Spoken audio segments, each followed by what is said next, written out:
Buenos días, soy Fran Lozano y hoy vamos a hablar de SolidWorks Topology aplicado a la impresión 3D.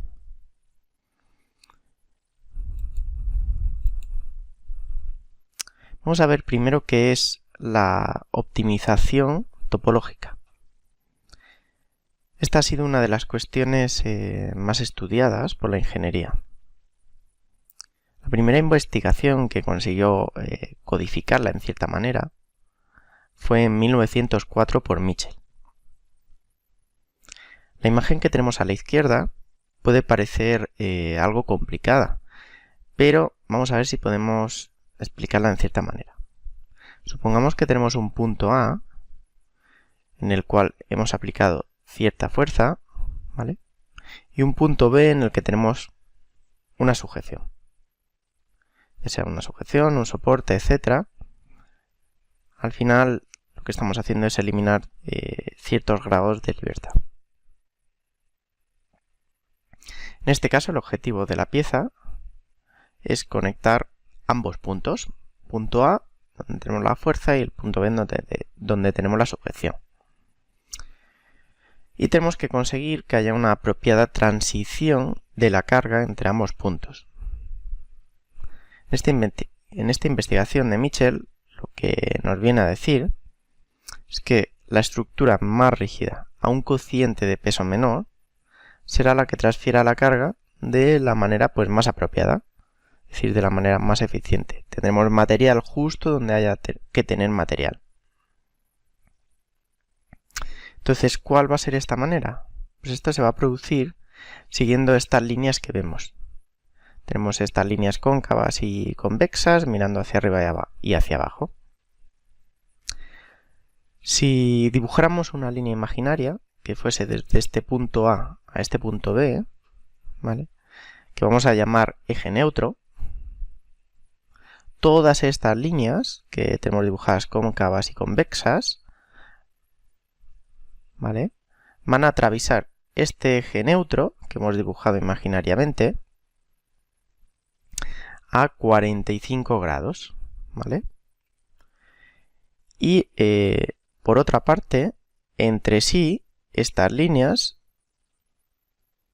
siempre se van a atravesar a 90 grados, ¿vale? Siguiendo estas directrices, vamos a conseguir la estructura más rígida a un cociente de peso menor, transmitiendo de tal manera la carga de una manera más apropiada. Pues esto es lo que nos dijo Mitchell. Posteriormente, tanto a mitad de siglo como a finales, se hicieron bastantes avances en este tema. Y a día de hoy se siguen investigando y seguimos teniendo nuevos papers. Ahora podemos ver aquí este mismo problema. Este sería un problema de una viga en voladizo, la cual tendríamos una fuerza en el punto A y una sujeción en el punto B, ¿vale? El resultado que obtendríamos sería este. Como vemos, es algo muy similar a lo que nos estaba diciendo Mitchell. La principal diferencia es que ahora tenemos una capacidad computacional que es infinitamente mayor a la que se tenía en esa época. De tal manera que ahora hemos conseguido tener un método, un algoritmo codificado. Este algoritmo lo que nos va a hacer es ir iterando e ir introduciendo material, o mejor dicho, ir eliminando material de las zonas en las cuales no estén soportando carga. De tal manera que obtengamos la pieza más ligera y más rígida. Y esto sería un poquito, qué es la optimización topológica.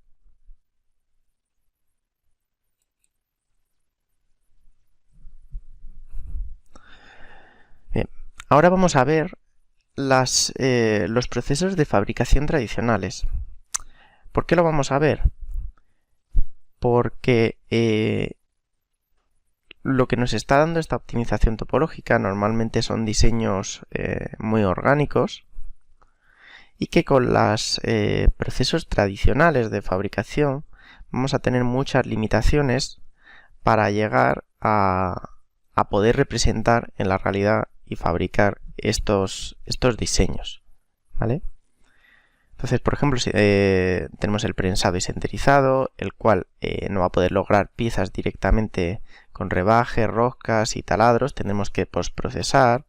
Además, tampoco vamos a poder tener orificios descentrados, etcétera, con ciertos mínimos de espesor que tendremos que respetar. Vamos a tener el mecanizado, es verdad que este nos va a dar mucha flexibilidad y vamos a poder tener piezas muy complejas, pero también va a tener sus limitaciones. Por ejemplo, cuando tengamos vaciados internos, a veces vamos a poder representarlos, pero de una manera muy compleja, o puede ser que incluso no podamos llegar a fabricarlo. La estampación. En este caso, la estampación de chapa metálica es un buen método para piezas en 2 dimensiones, pero va a tener ciertas limitaciones. La fundición, que en este caso sí que vamos a tener bastante libertad, pero vamos a tener que tener en cuenta tanto el ángulo de salida como los radios para la fabricación. Entonces vamos a tener esta limitación. Y luego vamos a tener el moldeo por inyección. En este caso el costo de este tipo de herramientas son bastante altos y el diseño también va a estar restringido para conseguir evitar una alta tensión en la pieza que nosotros modelemos. Aquí tenemos ciertos ejemplos de piezas en los cuales se han podido diseñar con un método de optimización topológica y que quizás no vamos a tener ningún problema en fabricar con métodos tradicionales de fabricación, ¿vale? El problema es cuando llegamos a otro tipo de piezas, los cuales nos va a ser prácticamente imposible de fabricar con la impresión, con métodos que no sean la fabricación aditiva. En este caso, la fabricación aditiva lo que nos va a dar es una mayor libertad de diseño, una capacidad de personalización masiva y un mayor control sobre la producción. Evidentemente hay muchos tipos de fabricación aditiva, hay muchos tipos de técnicas y cada uno va a tener ciertas limitaciones que otros no tendrán, pero estamos hablando un poco en general. Aquí tenemos ciertas piezas, las cuales han sido fabricadas con impresión 3D y como vemos, para haber sido fabricadas en otro tipo de tecnología no sería prácticamente imposible, ¿vale? Aquí a la derecha tenemos un dron diseñado con optimización topológica y insisto en este dron porque va a ser nuestro conductor a través de este tip, en el cual vamos a ir utilizando esta optimización topológica para conseguir las piezas. En este caso va a ser uno de los brazos del dron con una forma lo más optimizadamente posible. Aquí tenemos, por ejemplo, otro ejemplo de chasis, el cual ha sido optimizado topológicamente. Vamos a ver un vídeo que creo que nos va a ser bastante ilustrativo de qué podemos hacer con SolidWorks.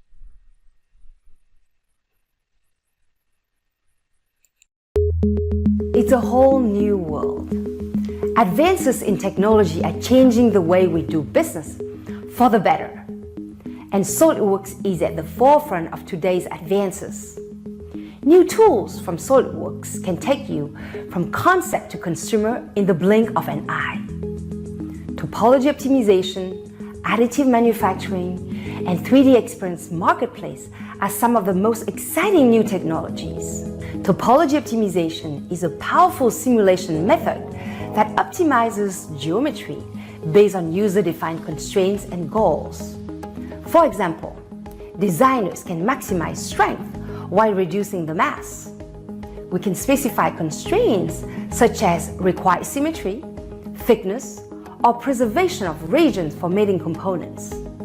The resulting output can be used for additive manufacturing or converted into a 3D model for additional manipulation, simulation studies, or the many other SOLIDWORKS tools. There are many benefits of topology optimization. Significant reduction of material cost, far fewer parts, and faster time to market. These valuable benefits help every designer in every industry. Market leaders no longer rely on traditional technology alone to produce their products.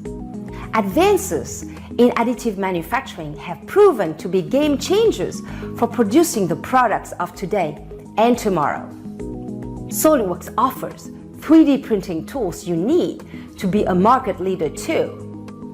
Whether you are printing for prototyping, production, fixtures, or mass customization, the Print 3D feature included in SOLIDWORKS can analyze your model for 3D printing. For example, problem areas such as small gaps or thin walls, or faces that need support are flagged and fixed before printing.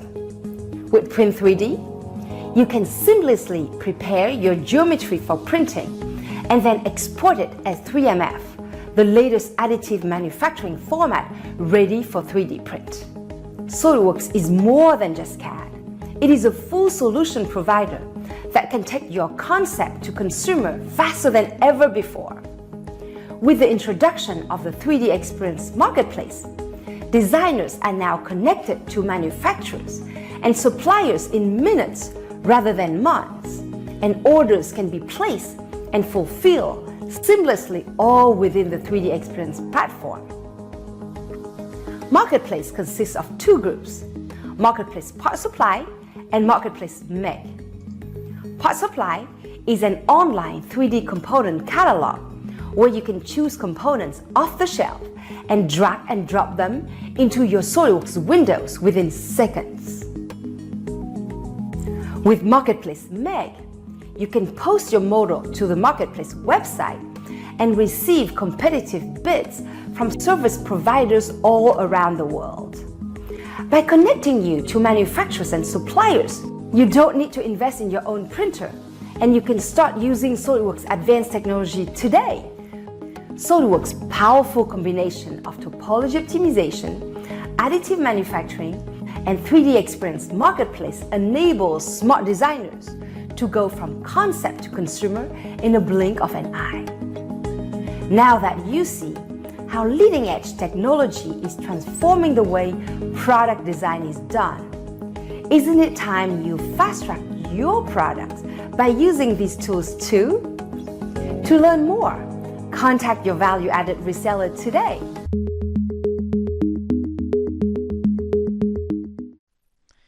Una vez visto el vídeo, en el cual hemos podido apreciar que hay una gran sinergia entre SOLIDWORKS y la fabricación aditiva a través de esta optimización topológica, en este lo que hemos podido ver es un chasis de un dron, en este caso es un chasis monocuerpo, el cual mediante optimización topológica vamos reduciendo el peso hasta obtener la forma más rígida a un menor cociente de peso. Bien. Como ya comenté antes, como línea conductora vamos a utilizar un dron. ¿Y qué es lo que queremos hacer? En nuestro caso, diseñar uno de los brazos. Y como este brazo ya sabemos que va a ser impreso en 3D, vamos a utilizar la optimización topológica para conseguir una forma lo más adecuada posible. ¿De dónde partiríamos? Pues bueno, nosotros partiríamos de unas especificaciones técnicas. Es decir, nuestra empresa nos diría, bueno, tienes que construir un dron que sea capaz de elevar cierta carga o de tener ciertas capacidades dinámicas o incluso también cierto tamaño, ¿vale? Entonces, uno de los puntos normales para partir son esas especificaciones. En función de esa carga, por ejemplo, vamos a tener que poner unos motores u otros. Una vez ya tengamos elegido nuestro motor, vamos a poder generar un layout en función de este tamaño y vamos a poder comprobar que no hay interferencias entre las hélices, qué tamaño queremos que tenga, etc. Una vez que tengamos este layout, nosotros lo que nos han encargado es que diseñemos los brazos. Para ello vamos a hacer un brazo, el cual va a ocupar todo nuestro espacio de diseño y sería el cual no tendría ningún tipo de aligeramiento, sería completamente macizo. A partir de este diseño completamente macizo y utilizando la optimización topológica, vamos a obtener un nuevo diseño, el cual podremos mandar directamente a imprimir, ¿vale? Y a través de este diseño, optimizado topológicamente, vamos a obtener otro, basado en este, con unas formas un poco más suavizadas. Bien, pues vamos a trabajar. En este caso, como especificación de diseño, nos dicen que la distancia entre motores tiene que ser de 450 milímetros. Esta suele ser una de las dimensiones típicas dadas en los modelos de dron. Bien, en función de esta especificación hemos seleccionado este motor y hemos descargado su modelo del fabricante. Una vez que lo tenemos, lo que nos va a interesar para generar nuestro layout va a ser la base de este motor. Así que vamos a abrirla y hemos generado un croquis que nos va a servir dentro de nuestro layout. Así que nos venimos a archivo nuevo, vamos a generar una nueva pieza, la cual vamos a dibujar el layout. Venimos al plano de top y hemos dicho que tenemos una dimensión principal de 450 milímetros. Vamos a generar las líneas que nos van a ayudar a posicionar los motores y las generamos como línea constructiva. En este caso este croquis lo vamos a llamar 450 y querríamos introducir el croquis que ya sabemos directamente en nuestra pieza. Así que lo copiamos con control C, control V.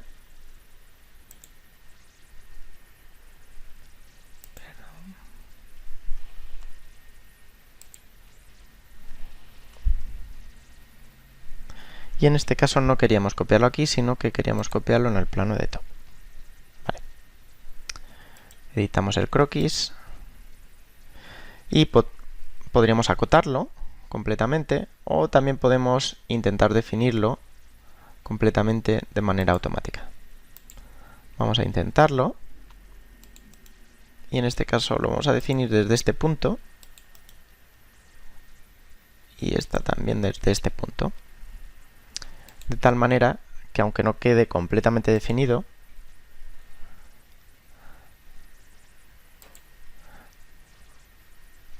ahora podamos llevárnoslo automáticamente desde este punto hasta este. Y lo hacemos coincidente. Ya tenemos importado el croquis que nos va a definir la base de nuestro motor. Una vez hecho esto, vamos a generar otro croquis en top que ya sí nos va a ir permitiendo ir definiendo el layout de nuestro dron. Bien, sabíamos que este era un croquis de 28,5, así que vamos a hacer que tenga cierto margen nuestro brazo y vamos a hacerle que sea de un diámetro de 30 milímetros. Es algo bastante razonable. Bien. Ahora vamos a ir dibujando las líneas de nuestro brazo y también vamos a dibujar la geometría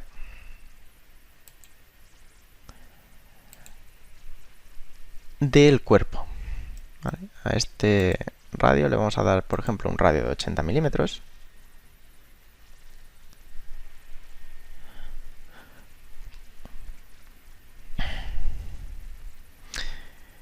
Y ya tendríamos definida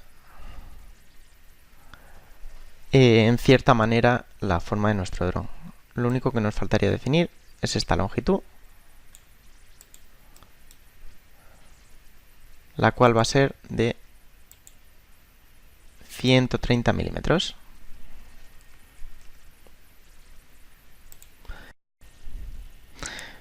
Bien, vamos a seguir definiendo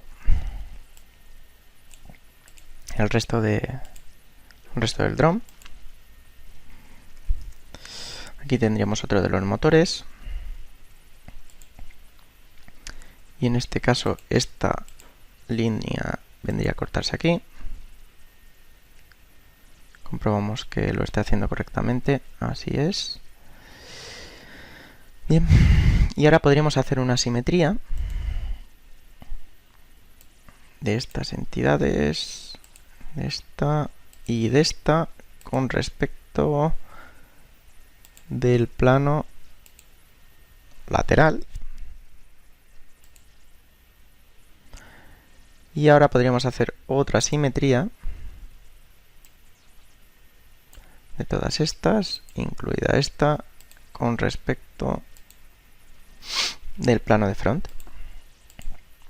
Bien. Ahora tendríamos el layout de nuestro dron completamente definido. Bien. Salimos. Y bien, hasta aquí llegaría nuestro brazo, ¿vale? Sería interesante aquí cambiarle el nombre. Perdón. Este sería nuestro layout. Y en este layout también vamos a introducir aquí estas líneas para poder ver claramente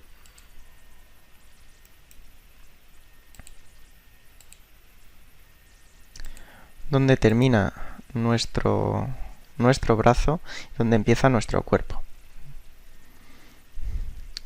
Vale. Vamos a quitar esta visualización. Bien. Y salimos del croquis. Otra comprobación muy interesante, ya que tenemos hecho todo esto, sería venirse al plano de top y comprobar que las hélices no están teniendo interferencia una con la otra. Para este moto nos están diciendo que podemos utilizar hélices desde las 8 pulgadas hasta las 12 pulgadas. Entonces vamos a ver el caso más desfavorable, que serían 12 pulgadas.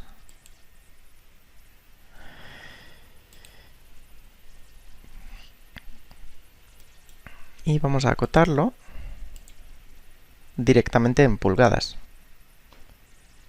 Vamos a decirle que son 12 pulgadas. Y vamos a hacer una matriz circular de este componente respecto de esa circunferencia. Y vemos que incluso a 12 pulgadas no estaríamos teniendo ningún problema. Vamos a ajustar esta posición aquí para que se defina completamente. Ya estaría. Entonces, una vez ya todo comprobado, podríamos empezar a diseñar. A partir de este croquis podríamos generar nuestro brazo. Esto ya lo he hecho yo previamente.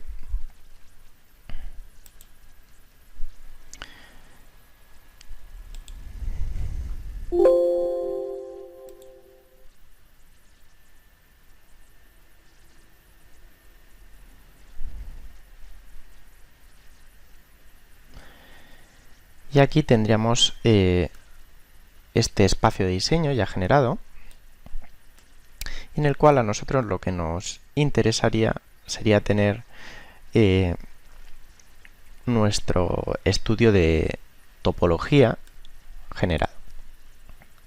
Vamos a activar el complemento de simulación.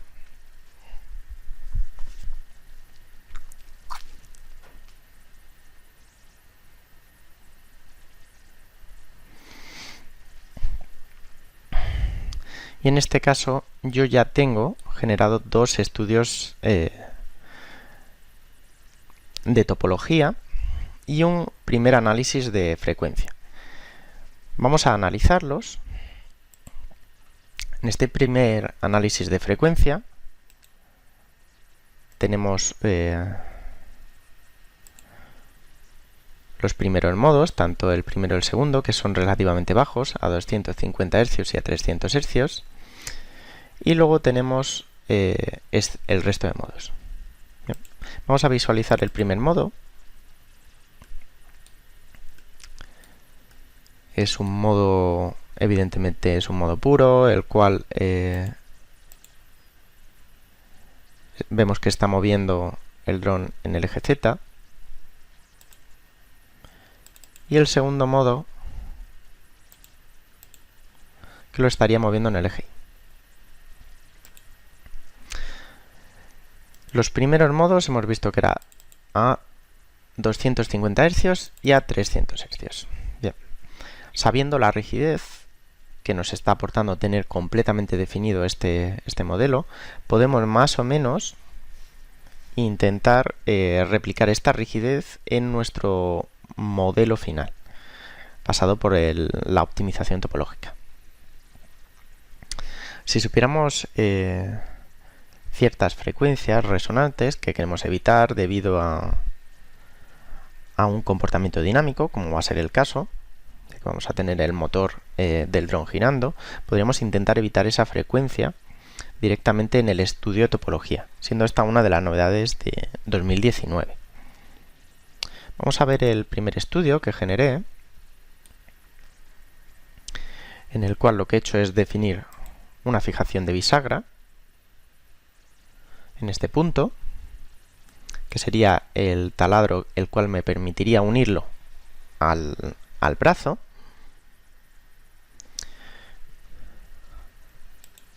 Aquí simplemente he apoyado respecto del brazo al cuerpo. Esa restricción estaría evitando que estas paredes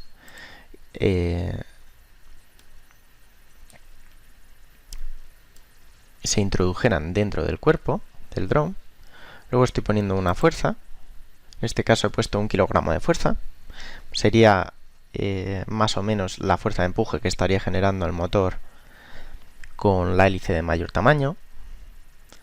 Y como objetivos he puesto un 70% de restricción de masa. En este caso estuve haciendo pruebas tanto con un 30% como con un 90%, pero el mejor resultado ha sido el de 70%. Este es un comportamiento que muchas veces ocurre. 70% pues suele ser un valor bastante razonable. Por otro lado, como conservación, controles de fabricación, tengo estas regiones preservadas, las cuales le he dicho que tengan un mínimo de espesor de 5 milímetros. Podemos visualizarlo, incluso podríamos visualizarlo con la malla. Este tipo de visualización le suele costar un poco más, pero bueno, ya lo tenemos aquí. Todos estos elementos van a ser conservados.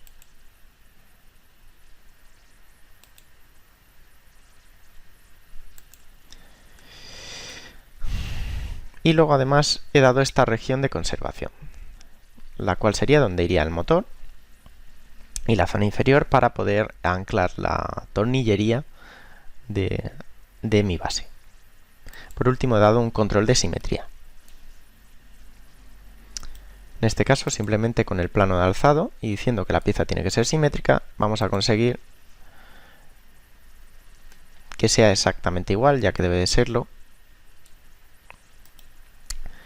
Vamos a ver las propiedades del estudio, que en este caso vemos que la configuración de región conservada queda automáticamente definida en las regiones con cargas y sujeciones. Probablemente, si yo estoy metiendo aquí una carga, no era necesario haber dicho que era una zona de región preservada. Pero bueno, en este caso lo hemos definido. Que sepamos que no era completamente necesario, si tenemos esa opción marcada. Y como resultado, estamos obteniendo esta forma topológicamente optimizada.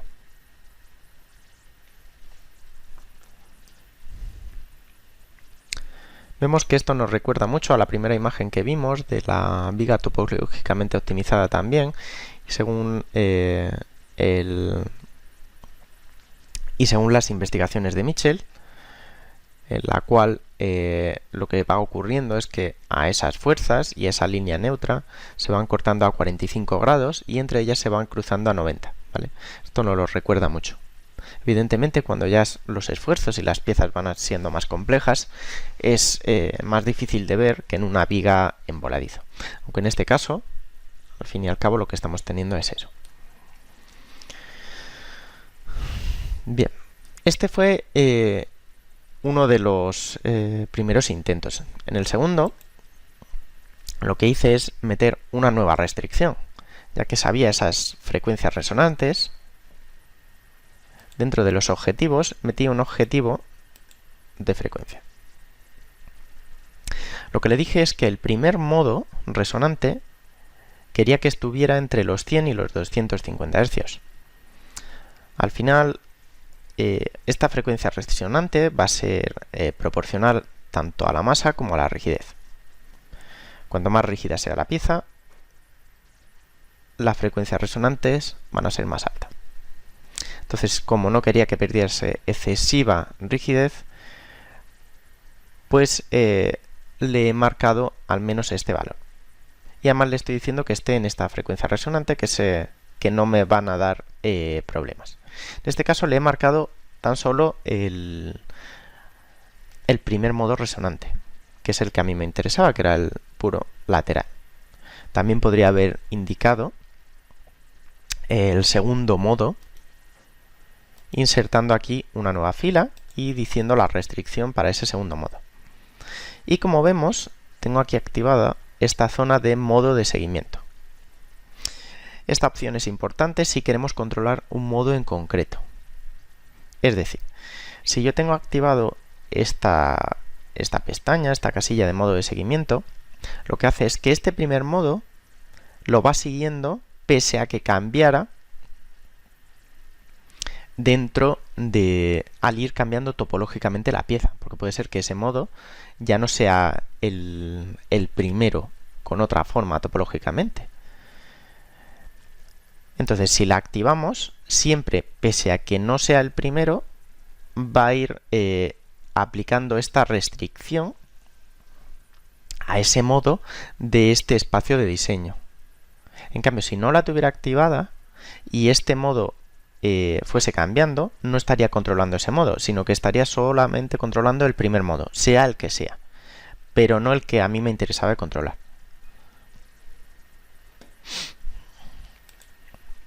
Y en este caso los resultados que estaba obteniendo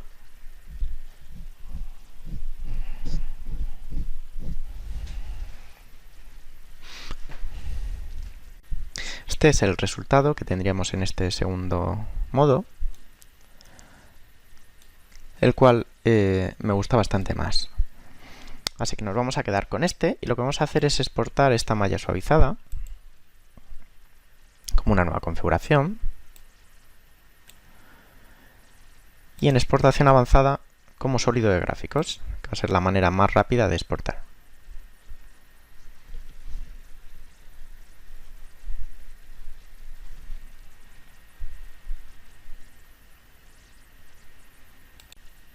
Por último, si quisiéramos imprimir, podríamos guardar esta configuración como en un STL. Suele ser uno de los formatos más normales a la hora de guardarlo. Dentro de las opciones del STL hay una opción que es bastante interesante que tengamos en cuenta, que es que sea de alta calidad. Incluso podríamos marcarlo como personalizado y aumentar esta calidad. Vemos que si es en rápido estaríamos teniendo bastante malos resultados y en cambio si subimos esta desviación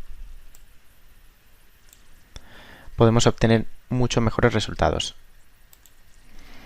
Si imprimimos así, esto es lo que realmente vamos a imprimir cuando lo llevemos a nuestro programa para generar nuestro G-code. Así que es importante que lo tengamos como alta calidad, incluso que lo aumentemos. Bien, yo ya habría generado mi modelo 3D, el cual podría imprimir directamente, y como primer prototipo para saber si es válido o no es válido, es completamente correcto. Pero si quisiéramos obtener un modelo final en el cual tengamos unas formas pues un poco más bonitas, etcétera, ya para un modelo comercial, podríamos utilizar otras herramientas. En este caso, yo he utilizado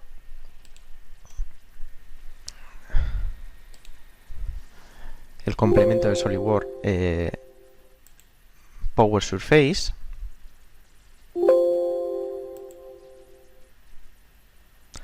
para generar esta geometría.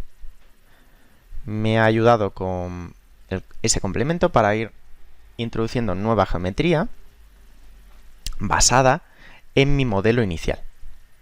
Vamos a editar, vamos a activar el complemento.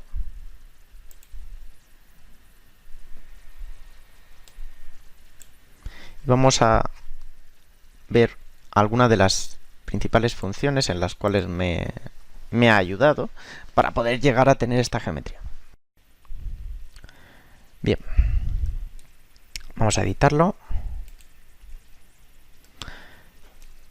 Y al final esto es lo que se va a convertir en última instancia en mi sólido, y con lo cual yo voy a poder ir trabajando luego con operaciones normales de Solid. Voy a enseñar algunas de las operaciones que me ha servido dentro de Power Surface para poder ir reconociendo dentro de esta malla de referencia ciertas geometrías. Por ejemplo, vamos a darle, es esta herramienta de Wrap, la cual es capaz de reconocer las geometrías dentro de la malla de referencia e ir adaptándose. Entonces nosotros iremos modelando de tal manera que luego nos sirva para la geometría final. En este caso podemos ir ocultando la malla de referencia, podemos seleccionar una cara y extruirla, podríamos llegar a hacer otra pequeña extrusión aquí sobre esta cara, extruiríamos, aquí podríamos lanzar un puente, por ejemplo, entre esta cara y esta cara. Bien. Luego podríamos ir jugando con ellas.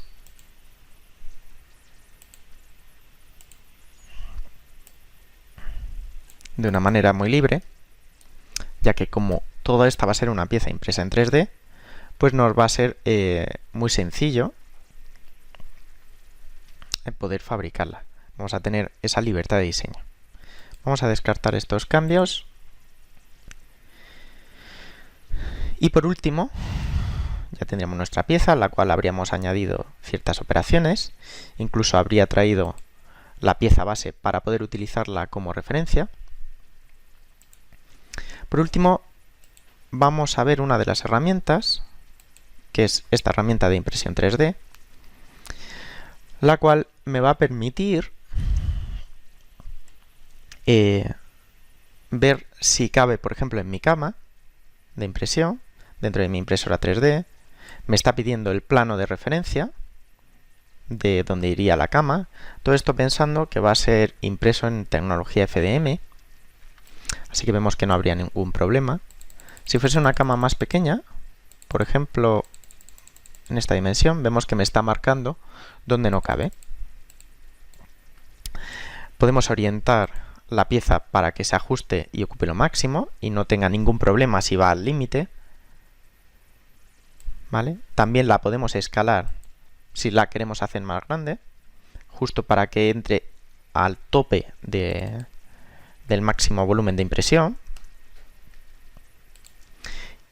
Y además tenemos ciertas herramientas para validar que no vaya a haber problemas con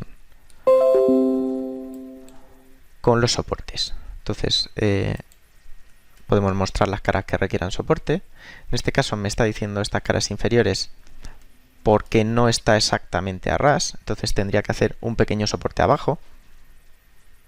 Aquí le estamos diciendo el ángulo, evidentemente a mayor ángulo sin tener que hacer soporte, pues menor cara, y a menor ángulo, pues más zonas necesitarán soporte. Podemos mostrar como transparente el resto de geometría para ver exactamente y de manera más clara qué zonas lo requieren. Aquí le podemos decir la altura de capa y podemos mostrar una apariencia estriada. Si variamos esta altura de capa, estas líneas estriadas también variarán. Y por último también podemos hacer un análisis de grosor de espesor para ABS y en FDM. En este caso nos está diciendo que el grosor de pared ideal para esta altura de capa es de 1,10 milímetros, lo cual es una recomendación bastante aceptable en este caso. Como mínimo deberíamos de tener ese espesor de capa. Pues con esto terminamos. Como vemos, hemos tenido como hilo conductor los drones, que es una de las tecnologías que ahora están más de moda. Y nada, espero que os haya gustado. Un saludo y hasta el próximo ETIP.